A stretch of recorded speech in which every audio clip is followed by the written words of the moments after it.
Nikita, welcome to the podcast. Thank you so much. So I'll tell you, when you gave me your intro before we came on and you said you make batteries from crop residue, I've heard a lot, but I've never heard that before. You've got to tell us about it. We actually started off with the idea of making batteries that can be made out of earth abundant material. Without earth abundant things that don't carry lithium or other metals, which we have to mine and then produce materials out of it. So we wanted to make it out of material that is available abundantly, that doesn't need mining as such, and wouldn't also harm the environment as much as the present components do. So we started off by looking for material that is biodegradable and environment friendly. And then we stumbled upon this material called peptides and proteins. And we started working on making batteries out of proteins, basically.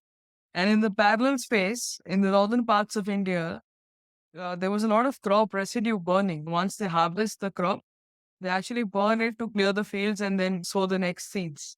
So when they burn the fields, it's really polluting for the environment. There's a lot of smoke, and then that smoke ultimately settles down as smog in the nearby urban areas, causing a lot of pollution, which creates visibility issues, and it also creates a lot of breathing problems in the winters specifically.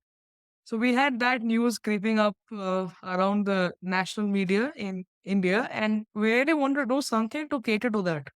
We wanted to stop that burning somehow and see if we could help control that smog effect and that air pollution that happens in the winters. And probably it was like a random thought that if we collect that residue and try and make our batteries out of it. Because what we are using is a very naturally available material. Proteins is a biological material and you get it abundantly in living organisms. Whether it's plants or it's animals or insects, you get it abundantly.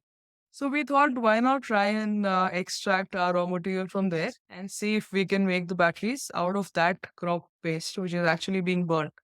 So we tried and collected some samples, did a little bit of extraction work, and then made our batteries out of it and tested them. So it actually worked well. So the entire thesis was proven right. And that's how the Nexus circle was complete. So now we had a biodegradable material. We also had elements from the crops itself, which we were also supporting a reduction of smoke, trying to control air pollution levels, and using waste to make our batteries. So somehow, some way, it just got in and fell into place, and the entire nexus, as I said, was complete. So now we have this one trademark statement that we say that we make biodegradable batteries out of crop residue. So they're biodegradable because it is protein and it's a natural element. And because we extract that from the crop residue, it's made out of crop residue. Wow, that's incredible. So I've heard of we think of crop residue as biomass. I've heard of it using for combustion, to make gas, to make lots of different things, but never heard it used to make batteries. So are the batteries bigger, smaller? Are they the same size in terms of power as other batteries? Or what are some of the pluses and minuses? We have tried to make it as similar to the currently available sizes because if you look at the electric vehicle market, specifically, so we are looking at two-wheelers and three-wheelers right now. We've not gone beyond that. So that two-wheeler and three-wheeler market has a very limited space in their vehicles where they can fit the batteries, and there's not much to experiment there. So we didn't have a choice actually. We had to fit it to the available sizes and the available shapes that are prevalent in the industry. But considering the fact that this is a part of nanotechnology, we do a lot of nanotechnology science in it, and we make molecules and nanomolecules and stuff. So we can actually reduce the size. It could be smaller than the available options. But the point is that if people are okay with the size that we have currently, that 21,700 or 26,650 cylindrical cell size, then it's okay with us also. We manufacture at the same size. But if the industry demands smaller cells, we are up for it as well because we can reduce the size. The same amount of performance, the same impact with a reduced size. Unbelievable. So I think there's a lot of three wheelers over there in India, correct? Electric three wheelers. We have a lot of electric two-wheelers, electric four-wheelers as well. In fact, currently we have electric buses and commercial trucks also in place. But being a battery technology company, and that since we are innovating in the cell chemistry, it is a new element, it's a new material. We don't want to go too extravagant and we don't want to cater to a very large market size. So we are looking at a smaller segment where the demand is less, demand in terms of capacity, like the kilowatt hour demand is lesser for two-wheeler vehicles or three-wheeler vehicles as compared to a bus. And the usage rate and the demand for performance rating is also lesser as compared to what it would be for buses, like the available range. So a two-wheeler would need hardly 100 kilometers a day, whereas a bus would need, say, 500 to 600 kilometers a day. So we are looking to cater to the smaller market first, where you could achieve those numbers, and then we will look to expand to these other commercial vehicles. Very And grid storage, of course. We are up for grid storage as well. interesting. So, where are you guys today? Are you in lab or have you actually released products? We haven't commercially released products yet, but we are doing a lot of tests, and these tests are with the OEMs of two-wheeler and three-wheeler electric vehicles. So not that we are commercially selling, but we are definitely beyond the labs. Oh, that's great. And how does the performance look so far? Have you been able to achieve the similar performance that commercial batteries, or are you getting close? Lithium batteries are the most prevalent batteries currently, and there are two variants as far as my knowledge goes. There's a lithium NMC and there's a lithium LFP. So the batteries that we make are definitely better than the LFP options, but we are slightly, I would say, lower to the NMC composition, and that's only fair because lithium has been 40 years in research. And we just started 3 years ago, so we understand that parity in time and research. And so if the lithium NMC would give you 1200 or say 1500 charge cycles, then our batteries we can guarantee about 800 to 1000 charge cycles. That's the minor difference that we have. Otherwise, it's pretty much at par with performance. Similarly, for the voltage, the driving range is pretty close to the NMC, slightly better to LFP. Gotcha. And how about costs? Are the batteries more expensive than lithium, similar, or less expensive? Well, excitingly, it is cheaper. It's Wow. way lesser in terms of price because, as I said, we collect it from the farmlands, and crop residue is something which is burnt. It's not put into use in India and also not across the globe because we use the harvest. We don't use the residue of it. So it's more or less like a waste which we procure and then we make our batteries out of it. So the price is negotiable. And so far it has been cheaper for us. And I'm sure when we enter into scales of commercial manufacturing, it's bound to get cheaper than what it is right now. But I guess when we start, we'll keep a little bit of R&D premium for ourselves. So we'll price it a little higher than what it is supposed to be, and then eventually share it down. Gotcha. And I would imagine this is carbon negative in some way because these crop residues, I think when they just sit around, they're emitting methane. Absolutely, yes. I'm not sure of carbon negative, but it is surely carbon zero. It's net zero for sure. And the goal for us is to try and reduce as much carbon as we can from the environment. And whatever we've done so far in the last 2 3 years, we've managed to put down, say, at least maybe 1% of the emissions already. So that's a goal that we have. And we look forward to doing that. So currently, we've brought in crop residue. We on one side, we're not letting it burn. So the amount of harm that burn could do has been cut down because we collect that. On the other side, lithium batteries, there once the lifespan is over, there is no proper way of disposal. Recycling is really expensive. It cannot go into the landfills. It's hazardous, and so all of those things are also taken care of because once the battery life cycle for our batteries is over, you can just remove it from the shell and leave it in the soil. It would degrade naturally.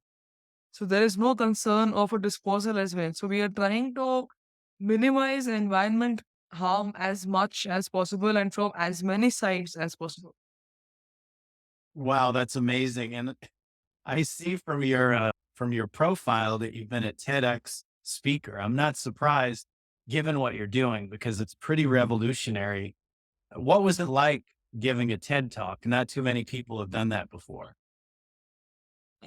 I think the first time I had done it, I was obviously it was not something that I could really believe was happening, because for a major part of my life as a student, I used to be in the audience and I have heard people stand up on the dais, that little red circle, and give us ideas about what they're doing in life. And we've also been a part of the organizers actually back in college for TEDx events. So on one day you get a chance to be on the other side, and then you're on the stage with all the microphones and everything plugged into you, and then you have to talk about your idea. It gets really overwhelming to people, and it has been for us as well. So me and my co-founder, we are twin sisters, and both of us have been TEDx speakers together. So we've technically had sessions, and both of us have been on the dais together. So it has been, the first time was of course overwhelming. Then we got really used to it. So today when we have a TEDx thing coming up, I think we're pretty prepared with the kind of things that we want to talk about and how we distribute it amongst ourselves. What portions she talks about and what portions I talk about.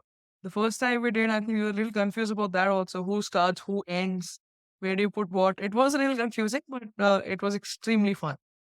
And that's one experience that I want really close to my heart. It's not something that happens to everybody every day. So yes, it is a beautiful feeling. Oh, sorry, I was on mute there.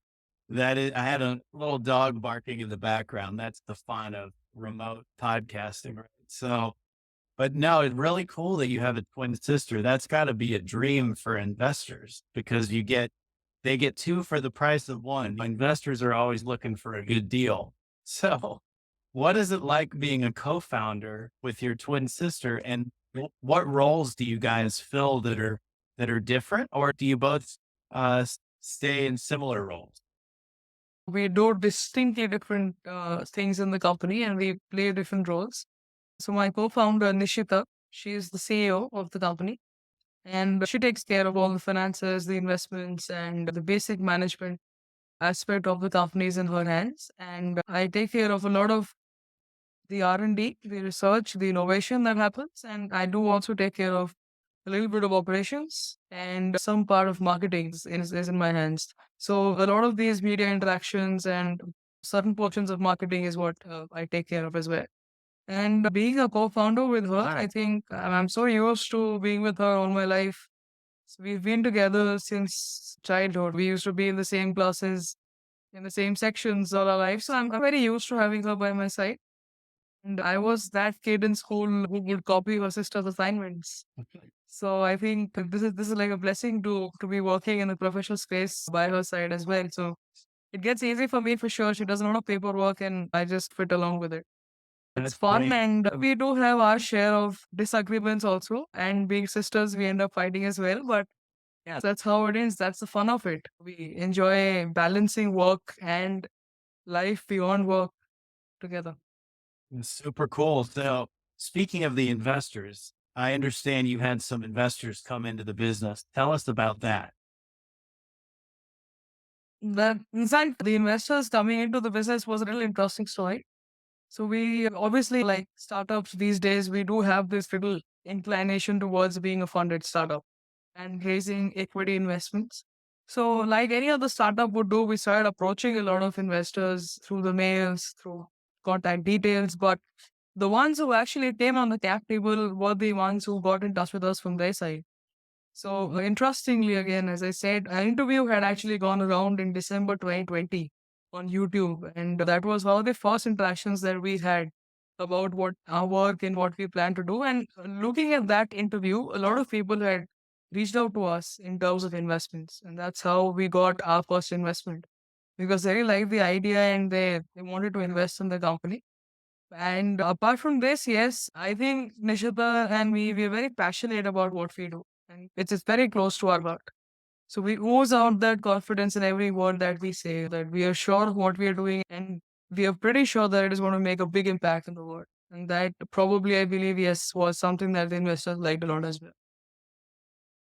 That is great. Do you have plans to raise more institutional capital? Have you talked to US investors or is it mostly from India or other places? We are looking to raise another round right now, in fact, in the next couple of months. But I'm not pretty sure if we are looking to go international, like in terms of US or European markets, because we are still doing our POCs in India. We are doing the tests here, and I think it's only wise to make sure that we cater to one region first and then look at expanding. I'm sure when we open to discussion, we'll be open to dialogues, but I don't think it is the right time to go ahead and scale up at that level.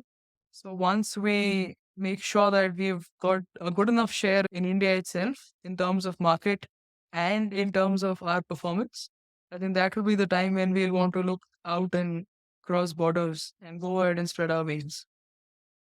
No, I think that's smart. It's always better to focus. And you guys have found a niche that normally when as an investment banker, I hear so many things and you hear a lot of things over and over again, but I've really never heard of anybody doing what you guys are doing. And I'm really intrigued by it and look forward to seeing more. Oh, yeah. In fact, even I'm very excited to have the batteries go in the market as soon as possible. And I want to see how the market reacts to it because it is a game changer for sure. And we are also looking forward to doing a soft launch in the next couple of months and making a soft announcement that the product is ready and available to be out in the market. Well, you're gonna, I think, get a lot of people's attention because materials is a huge area and batteries in Absolutely. particular are of big concern because we need to electrify, but we can't do it if the batteries are just as polluting as other types of fuels. So I think it's great if we can make the batteries more friendly for the environment. I'm sure that's what our plan is, but we wouldn't start by replacing everything available in the market. The demand is huge. Even the lithium batteries, the lead acid batteries, they don't have supply enough to meet the demand. So it's not going to be a case where we can just step in and remove all the available options. I think once we move into the market, we would first cater to that little gap between demand and supply and then eventually scale up to replace the available options. But that is going to be a long journey from here on. Very good. I should have asked you about life cycle. How long do the batteries last? Do they tend to be some batteries, you can discharge them very fast, recharge them very fast. Others, it's different, and then they have different life cycles. So, what does the profile of your batteries look like? It is close to the lithium ion cells. As I said before, we are slightly behind in terms of life cycles. So the lithium ion batteries would give you about say 1400 to 1500 charge cycles, which is a charge discharge cycle. And our batteries would give you about 1000 to 1200 charge cycles. That's the kind of numbers that we have. In terms of discharging rate, it's pretty much good enough to give you a range of say a 150 to 200 kilometers on a two wheeler, or say about 200 to 50 kilometers on a three wheeler, which is pretty much doable on a daily basis. So you can run 250 kilometers and then go ahead and charge, which is probably close to what lithium ion battery does, or maybe even slightly better. As far as charging time is concerned, that would also really depend on how people use it and what the abuse of the batteries as well. So you can't really talk about it much, but yeah, these batteries do tend to charge a little faster. If it is with lithium, if it is say about 60 minutes, this could be 45, 50 minutes. But slight marginally different, so it doesn't matter much. I think the main component would still be the biodegradability of the entire battery and the sustainability part of it. Unbelievable, Nikita. This is an incredible story. We look forward to following it. Can you tell the audience how they can get in touch with you? I'll be open to people reaching me out on social media, whether it is LinkedIn or Instagram, however you can find me. Please feel free to drop me a message. I'd love to get back and answer to people with whoever has queries, and I would love to keep in touch as well. But I'm sure LinkedIn will be the most preferred option because that's how you network professionally. But wherever you can find me, I'll be open to discuss. Very good, Nikita. And I'm going to let you say your last name because it's a tough one. Yeah, it's pronounced as Baliarsingh. It's Nikita Baliarsingh. Very good. And the company is Nexus Power. They can find you on LinkedIn, and I'm sure they'll be able to find your TED Talk. We'll have this up on our website and our LinkedIn. So we look forward to following your company and your progress. It's such an important solution for the planet. Thank you. Thank you so much. It's been a pleasure to be a part of this and to interact with you. Very good. And the name of our show I have to throw out is Energy Superheroes, and you definitely fit the bill. Thank you. Thank you. Thank you so much.